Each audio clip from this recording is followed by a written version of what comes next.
NASA के rovers ने मंगल ग्रह की एक जबरदस्त तस्वीर ली थी, क्योंकि इस तस्वीर में गोल पत्थर दिखाई दिए थे जो कि हजारों साल पानी बहने के कारण बनते हैं। साथ ही तस्वीर में काफी सारे दर्रे और नदी रूपी संरचनाएं भी थी, जिसको देखकर वैज्ञानिकों ने यह अनुमान लगाया कि एस्टेरॉइड की टक्कर के बावजूद भी मंगल की धरती के अंदर तरल रूप में पानी रहा होगा, जो कि ज्वालामुखी के फटने के कारण भाप के रूप में अवश्य बाहर निकला होगा।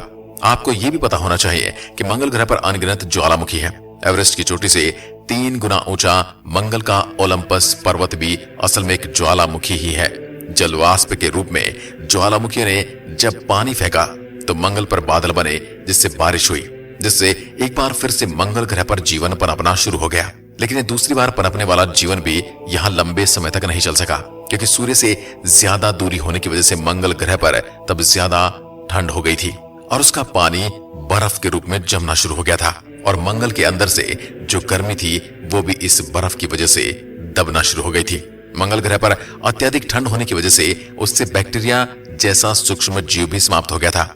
दूसरी तरफ तभी पृथ्वी पर तापमान अब सही होने लगा था और चंद्रमा के गुरुत्वाकर्षण ने पृथ्वी को तब एक बेहतरीन स्थिरता प्रदान की, जबकि ऐसी स्थिरता मंगल ग्रह पर नहीं थी, क्योंकि उसके दोनों उपग्रह बेहद छोटे हैं और उनका गुरुत्वाकर्षण बल मंगल ग्रह को एक दूरी पर बांधने लायक नहीं है, जबकि हमारा चंद्रमा काफी बड़ा है और उसका गुरुत्वाकर्षण बल हमेशा पृथ्वी को एक तरफ झुका कर रखता है, जिसकी वजह से यहाँ सर्दी, गर्मी और बारिश वाले मौसम बन पाते हैं। पृथ्वी पर जीवन केवल मंगल ग्रह की तरह बैक्टीरिया में नहीं पनपा, बल्कि यहाँ पर समुद्रों में कई तरह के जीव विकसित होने लगे। लेकिन जब पृथ्वी के पास ओजोन परत नहीं थी, तब कोई भी जीव समुद्र से बाहर नहीं निकल सकता था। लेकिन पृथ्वी पर आदर्श तापमान की वजह से ऐसे बैक्टीरिया का निर्माण हुआ जो सूरज की गर्मी को सहन कर सकते थे। इस अनोखे घटनाक्रम के जरिए बैक्टीरिया जीवन के लिए एक बेहतरीन पदार्थ का निर्माण करने लगे, जिसे हम ऑक्सीजन कहते हैं। तब पृथ्वी पर मंगल ग्रह से कहीं ज्यादा ऑक्सीजन बन गई थी, और तब सूरज की घातक अल्ट्रावायलेट किरणें ऑक्सीजन के अणुओं पर गिरी तो ऑक्सीजन के दोनों परमाणुओं ने अलग होकर ओजोन परत का निर्माण किया और पृथ्वी के चारों तरफ ओजोन की मोटी परत बन गई, जो सूर्य से निकलने वाली घातक किरणों को सोखने का काम करने लगी। अब पृथ्वी का वातावरण काफी अच्छा हो चुका था और यहाँ के जीवों ने समुद्र से बाहर निकलकर पृथ्वी पर रहना शुरू कर दिया था। मंगल को जीवन पनपने के मामले में पृथ्वी तब बहुत पीछे छोड़ चुकी थी, क्योंकि मंगल पर आधा अधूरा जीवन, अजन्मा जीव पूरी तरह से समाप्त हो चुका था। लेकिन धरती पर विशाल डायनासोर रहने लगे थे, जिन्होंने 16 करोड़ साल तक पृथ्वी पर राज किया। लेकिन यहाँ लंबे समय तक राज करना भी आसान नहीं था, इसलिए एक उल्कापिंड के गिरने से उन विशाल डायनासोर का भी अंत हो गया। उस उल्कापिंड ने पूरी दुनिया में तबाही मचाकर रख दी और तापमान भी बहुत ज्यादा हो गया। हजारों सालों तक आसमान से आग की बारिश हो रही थी। एक बार फिर पृथ्वी पूरी तरह से आज से 6.5 करोड़ साल पहले धरती पर हर तरफ नरक जैसा मंजर दिखाई दे रहा था। लेकिन ये घटना हमारे लिए एक वरदान साबित होने वाली थी, क्योंकि अगर डायनासोर का अंत नहीं होता तो हम और आप यहाँ पर नहीं होते। उनके अंत के साथ ही स्तनधारी जीवों की प्रजातियों को आगे बढ़ने का मौका मिला। पीढ़ी दर पीढ़ी इनमें कई तरह के बदलाव देखने को मिले और करीब 6 करोड़ साल चले इस बदलाव की वजह से इंसानों जैसे बुद्धिमान प्रजाति का जन्म हुआ।